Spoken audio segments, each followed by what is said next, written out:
Sometimes dreams are beautiful, and we wish to stay in the dream forever, and we get angry if someone wakes us up. But what if dreams were stolen from us? Is the situation different? This is what happened in the quiet village. I hope you like the story. Let's begin.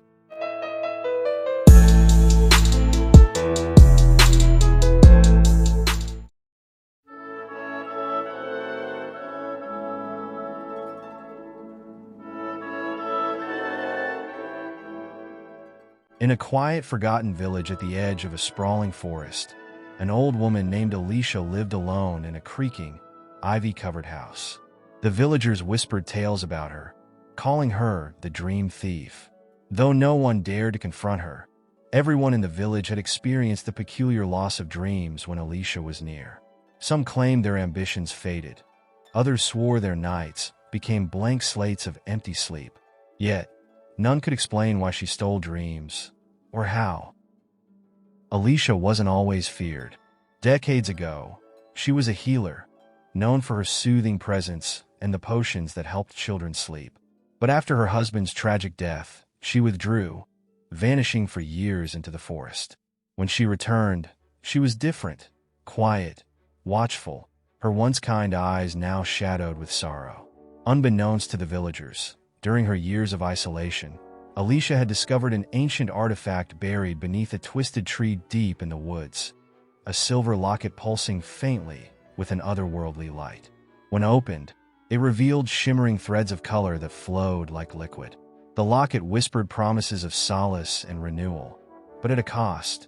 It required dreams to feed its power. At first, Elysia stole dreams only out of curiosity. By holding the locket close to someone sleeping, she could siphon their most vivid dreams into it. The artifact transformed them into luminous threads that she could weave into her own mind. She began to fill her nights with visions of far-off lands, joyous memories, and the lives she would never live. But as the years passed, the locket demanded more, and the dreams she took left their owners with emptiness, not just at night, but in their hearts. Her thefts weren't malicious. They were a desperate attempt to escape the relentless ache of her own loss. Yet, the more dreams she consumed, the more detached she became from reality. The villagers' suspicions turned into fear, but Elysia no longer cared. She thought herself too far gone, tethered only to the locket and the vivid illusions it provided. Everything changed when Elysia encountered a little girl named Lila, who wandered into her garden one day. Lila was unlike the others. Her nights were already empty, her dreams seemingly stolen by some unknown force long before Elysia could touch them. Yet, the girl possessed an uncanny clarity, a wisdom far beyond her years. Lila confronted Elysia boldly. "Why do you steal dreams?" she asked, her piercing eyes meeting the old woman's. Elysia faltered. For the first time in years, someone saw her not as a monster, but as a person. She hesitated before replying, her voice trembling. "Because without them, I would be nothing." The girl tilted her head. "Dreams aren't yours to keep, but maybe they can help you heal." Lila insisted on helping Elysia return the stolen dreams. Together, they ventured into the forest, guided by the whispers of the locket, which now pulsed erratically. The artifact led them to a hidden grove where time seemed to stand still. At its center stood a gnarled tree with hollow roots that glowed faintly. This was the origin of the locket's power. The tree spoke, its voice a deep rumble that resonated in their bones. It revealed the truth. The locket was not a gift, but a burden, meant to teach the wielder that dreams are fleeting, precious, and meant to be shared, not hoarded. Elysia wept. She realized her selfishness had not only robbed others of their joy, but had also deepened her own despair. To undo the harm, Elysia had to return every dream she had taken. But the process would drain her completely, leaving her frail and without memory of her own life. It was a choice between personal oblivion and the restoration of hope for those she had wronged. "I've lived in the shadows of others' dreams for too long," she said, handing the locket to the tree. As the dreams were released, they soared into the sky like ribbons of light, weaving their way back to their rightful owners. The villagers woke that night with vivid, joyous dreams and a newfound warmth they couldn't explain. When Elysia returned to the village, She was changed. Her memory was fragmented, but her heart was lighter. The villagers no longer feared her, for their dreams had returned. Lila stayed by her side, guiding her through a simpler, humbler life. Though Elysia could no longer remember her past, she often smiled at the stars, as if recalling some faint, beautiful dream. And deep in the forest, beneath the ancient tree, the locket lay dormant, waiting for the next lost soul to find it, and perhaps learn to let go. Though the villagers no longer feared Elysia, the forest seemed to change after the dreams were returned. The once familiar paths shifted, shadows stretched unnaturally, and whispers echoed in the wind. Lila noticed it first, a sensation of being watched whenever they ventured close to the forest's edge. One evening, as Lila and Elysia sat in the garden watching fireflies, a low hum filled the air. The fireflies froze, their golden light flickering erratically before extinguishing all at once. Elysia turned toward the forest, her eyes clouded with a distant recognition she couldn't place. "The forest remembers," she murmured. The locket wasn't just a tool. It was alive. Lila frowned. "Alive? You mean like the tree?" Elysia nodded slowly. "And now that it's been returned, something stirs." Lila's curiosity got the better of her. Late that night, she crept out of the house, clutching a lantern and a small blade for protection. She felt drawn to the forest, as if an invisible thread was pulling her toward the tree where Elysia had left the locket. The journey was strange. Paths she'd walked many times in daylight seemed unfamiliar in the dark. The trees seemed to lean closer, their branches curling like claws. Finally, she reached the grove. The ancient tree stood as it had before, but its glow was gone. At its base lay the locket, now blackened and inert. As Lila bent to pick it up, a shadow emerged from the tree's hollow, forming into a towering, humanoid figure. Its eyes glowed faintly, filled with an ancient and malevolent intelligence. "You should not have come," it said, its voice like the crackle of dying embers. The dreams she stole were more than memories. They were pieces of souls. The locket fed, not only on her longing, but on something far older and darker. Lila stepped back, clutching the locket. "Who are you?" "I am the keeper of the void," it replied.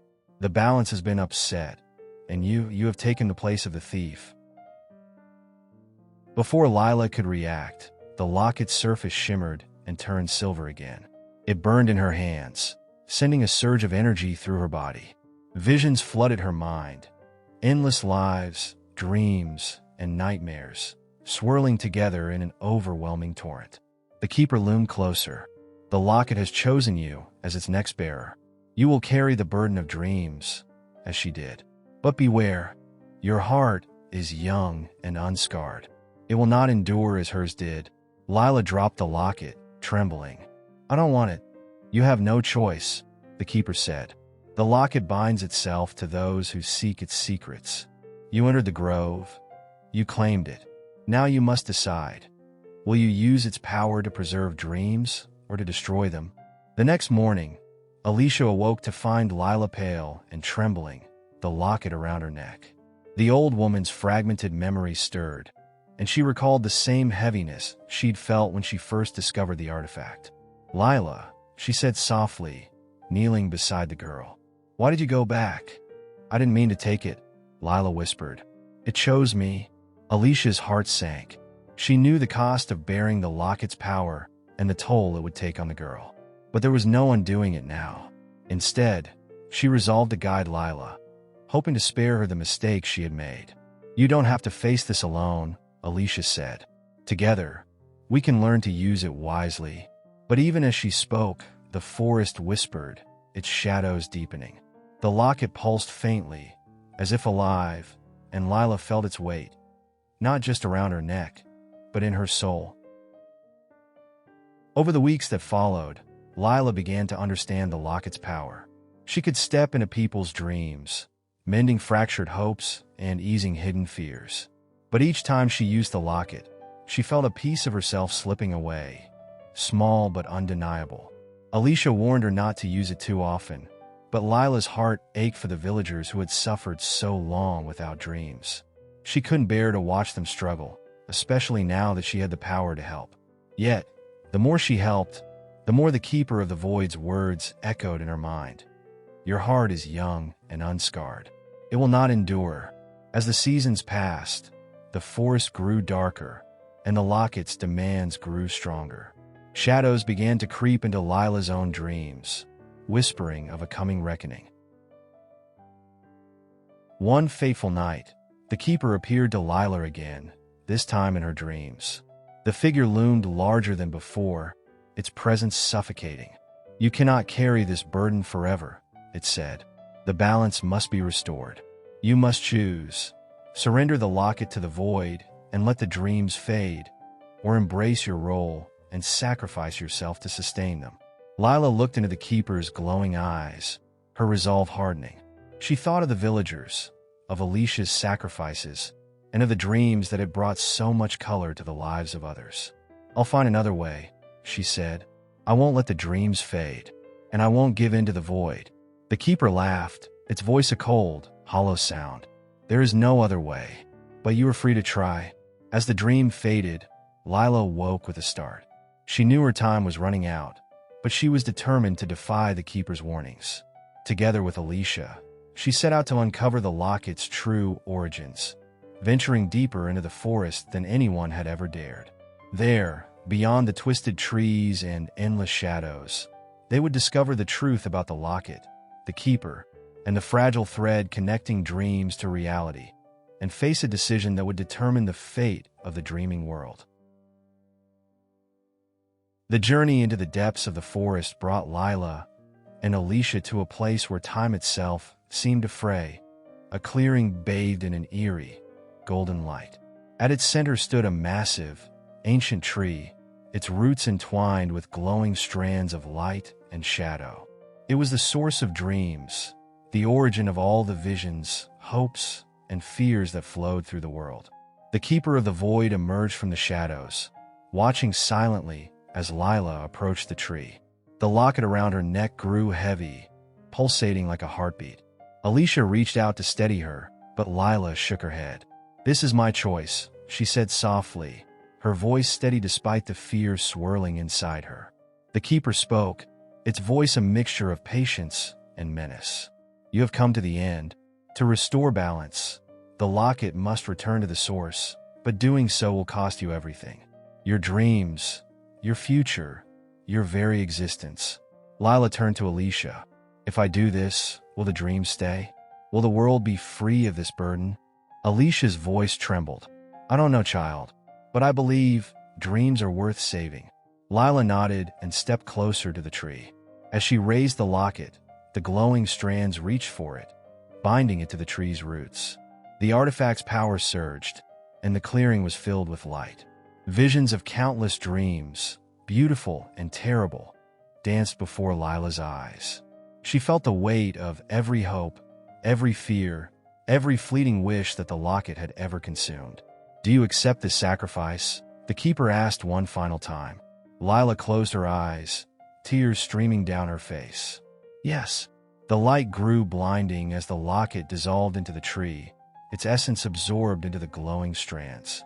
The forest trembled, and a deep, resonant hum filled the air. Lila felt her body growing lighter, her memories slipping away like grains of sand through her fingers. She smiled faintly, knowing she had made the right choice. As the light faded, Elysia found herself alone in the clearing. The tree stood taller now, its branches reaching for the sky, and the forest seemed alive with a new energy.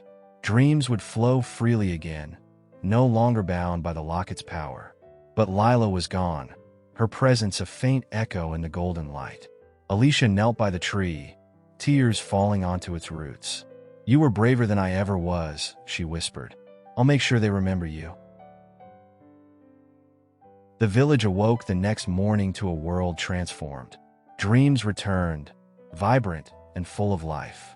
The villagers spoke of visions that inspired them, gave them hope, and eased their sorrows. They never knew the sacrifice that had made it possible. Elysia returned to her quiet home, her memories of Lila now a bittersweet comfort. She spent her days tending to the villagers, sharing stories of a brave girl who once saved their dreams. And though the forest remained a place of mystery, it no longer felt threatening. Instead, it thrummed with a quiet peace. Deep within the forest, the source of dreams stood watch, its glowing strands weaving the dreams of the world. And among those strands was a faint, golden thread, the last remnant of Lila's essence. She had become part of the dream she had fought to protect, an eternal guardian, ensuring they would never again be stolen. In the village, the fireflies returned, dancing in the twilight like tiny stars. And sometimes, when the wind whispered through the trees, it carried a soft, familiar voice. Dreams are worth saving.